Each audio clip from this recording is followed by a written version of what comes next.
Assalamualaikum warahmatullahi wabarakatuh. Perkenalkan, nama saya Winda Istiafifah dari Prodi Ekonomi Syariah dengan NIM 20250730024. Baiklah, di sini saya akan menjelaskan 2 poin tentang mengenai dampak era digital, yaitu krisis politik dan keamanan. Di sini kita melihat bagaimana teknologi tidak hanya membawa kemudahan, tetapi juga tantangan serius bagi stabilitas sebuah negara. Ada 2 aspek utama yang perlu kita perhatikan. Yang pertama, disinformasi dan polarisasi. Poin pertama adalah disinformasi dan polarisasi. Masalahnya, media sosial saat ini memungkinkan informasi menyebar secara instan. Sayangnya, hal ini juga mempercepat penyebaran hoaks atau berita palsu serta propaganda. Dampaknya, informasi yang salah ini seringkali digunakan untuk memanipulasi opini publik. Hal ini menciptakan polarisasi atau kubu-kubuan di masyarakat yang pada akhirnya dapat mengguncang stabilitas politik, memicu konflik internal di sebuah negara. Poin yang kedua yaitu ancaman siber global. Ancaman siber global ini dapat menyinggung masalah digital atau kesenjangan digital. Masalahnya, terjadi perbedaan akses kemampuan dalam menggunakan teknologi digital, dan ada jurang pemisah yang lebar antara mereka yang melek teknologi dan mereka yang tidak melek teknologi.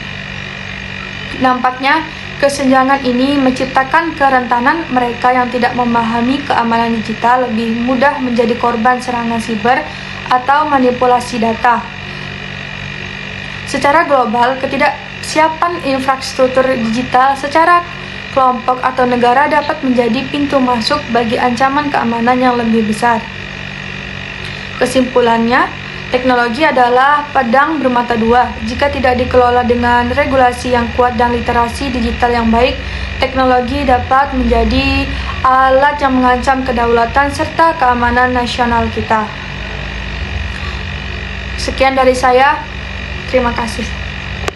Perkenalkan, nama saya Siti Fahira, NIM 20250730020. Pada video ini, saya akan membahas tentang penggunaan kecerdasan buatan atau AI yang benar. Di era digital saat ini, AI semakin sering digunakan dalam berbagai bidang, sehingga penting bagi kita untuk memahami bagaimana AI seharusnya digunakan secara bertanggung jawab. Adapun beberapa prinsip penggunaan AI yang benar yang akan saya jelaskan satu persatu sebagai berikut. 1. Memastikan transparansi dan akuntabilitas. Penggunaan AI harus transparan dan akuntabel. Artinya, cara bekerja AI sebaiknya dapat dijelaskan dan dipertanggungjawabkan. Jika terjadi kesalahan, harus jelas siapa yang bertanggung jawab atas keputusan yang dihasilkan oleh AI tersebut. Kedua, menerapkan prinsip etika dan privasi data. AI harus digunakan dengan memperhatikan etika dan privasi data. Data pribadi pengguna tidak boleh disalahgunakan dan pengguna harus merasa aman saat data mereka diproses oleh sistem AI. 3. Melibatkan pengawasan manusia. Penggunaan AI tetap memerlukan pengawasan manusia atau human in the loop. AI tidak boleh sepenuhnya menggantikan peran manusia, terutama dalam pengambilan keputusan penting, sehingga hasilnya tetap dapat dikontrol dan dievaluasi. Keempat, audit dan pengujian berkala. Sistem AI perlu dilakukan audit dan pengujian secara berkala. Hal ini bertujuan untuk memastikan AI bekerja dengan benar, adil, dan tidak menimbulkan bias atau kesalahan yang merugikan. 5. Mengurangi dampak lingkungan. Penggunaan AI juga harus memperhatikan dampak terhadap lingkungan. Pengembangan dan pengoperasian AI sebaiknya dilakukan secara efisien agar tidak boros energi dan tidak merusak lingkungan. Keenam, pendidikan dan literasi kecerdasan buatan AI. Penting untuk meningkatkan pendidikan dan literasi AI. Dengan pemahaman yang baik, masyarakat dapat menggunakan AI secara bijak dan tidak mudah disalahgunakan. Dan yang ketujuh, mengatur regulasi dan kebijakan kecerdasan buatan. Diperlukan regulasi dan kebijakan yang mengatur penggunaan AI. Aturan ini berfungsi untuk melindungi masyarakat serta memastikan AI digunakan sesuai dengan hukum dan nilai sosial. Dapat disimpulkan, penggunaan AI harus dilakukan secara bijak dan bertanggung jawab dengan menerapkan transparansi, etika, pengawasan manusia, pengujian berkala, serta didukung oleh pendidikan dan regulasi yang jelas, AI dapat memberikan manfaat yang besar bagi kehidupan manusia tanpa mengabaikan nilai kemanusiaan dan lingkungan. Bismillah, Assalamualaikum warahmatullahi wabarakatuh. Perkenalkan, nama saya Maisa Zahra Purwaningrum dari Prodi Ekonomi Syariah dengan NIM 202507300014. Video ini dibuat dalam rangka memenuhi tugas mata kuliah Pancasila. Di sini saya akan menjelaskan makalah yang berjudul Interaksi Perkembangan Teknologi dan Kecerdasan Buatan dalam Kehidupan Jangka Panjang. Di sini saya akan menjelaskan spesifikasi tentang kecerdasan buatan atau AI. Yang pertama ada pengertian kecerdasan buatan. Kecerdasan buatan adalah studi tentang bagaimana membuat komputer melakukan hal-hal yang pada saat ini dapat dilakukan lebih baik oleh manusia. Dikatakan oleh Rich dan Knight pada tahun 1991 dan 1995. Definisi ini berfokus pada kinerja dan kemampuan mesin untuk menyamai atau melampaui kemampuan kognitif manusia. Kecerdasan buatan pada awalnya disambut dengan baik oleh masyarakat luas, karena ini menjadi sebuah tanda keberhasilan umat manusia dalam mengembangkan teknologi otomatis. Tidak banyak orang menyadari bahwa dengan perkembangan kecerdasan buatan ini dapat berdampak buruk dalam jangka waktu lama dan dalam kurun waktu ke depan. Kecerdasan buatan ini dapat berupa sebuah alat berbentuk boneka robotik yang dapat melakukan semua hal hanya dengan sebuah program yang terorganisir.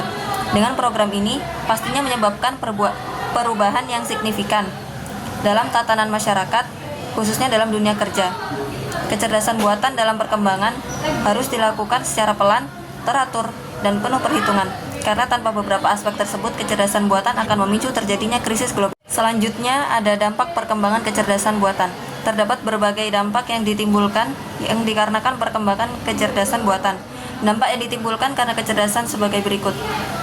A. Dampak positif.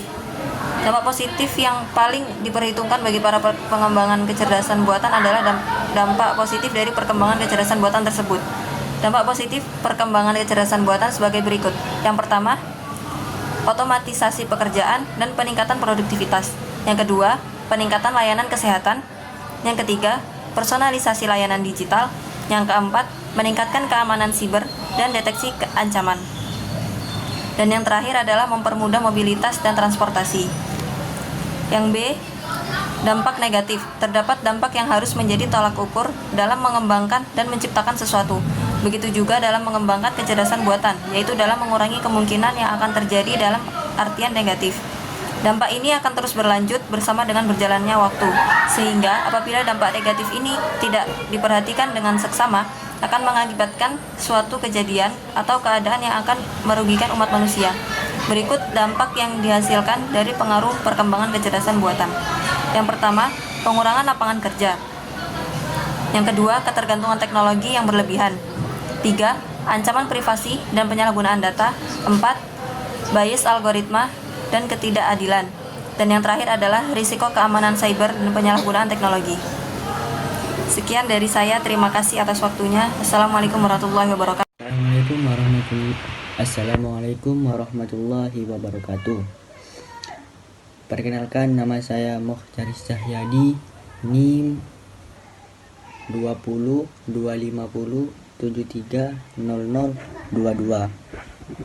Saya dari Prodi Ekonomi Syariah. Ya, sebelumnya saya minta maaf karena yang kemarin tidak hadir karena saya sakit.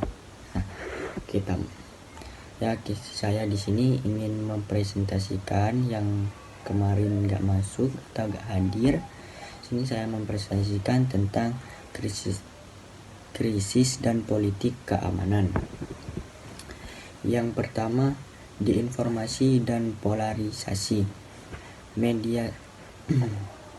Apa itu diinformasi dan polarisasi? Yaitu yang saya tahu ini media sosial dan teknologi komunikasi dapat mempercepat penyebaran berita hoak atau berita palsu. Itu sehingga dapat memanipulasi opini publik. sehingga dapat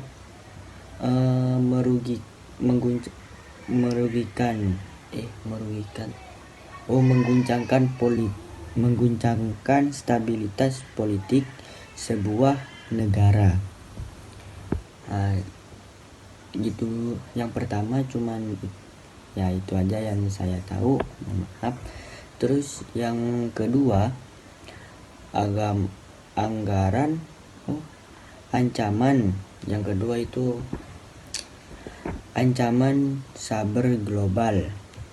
Yaitu ancaman cyber global yang waktu saya kemarin berkelompok yang mengerjakan tugas-tugasnya, mungkin ini aja yang saya tahu dan yang saya baca. Ancaman cyber global, di mana perbedaan akses dan kemampuan menggunakan teknologi digital,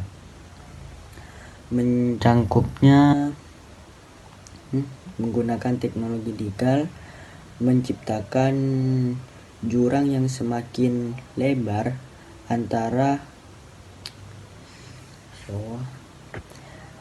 mereka yang terhadap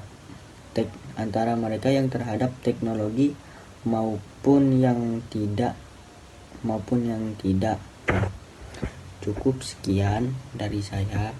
Bila ada kata-kata yang salah, mohon maaf. Mohon maaf. Assalamualaikum warahmatullahi wabarakatuh.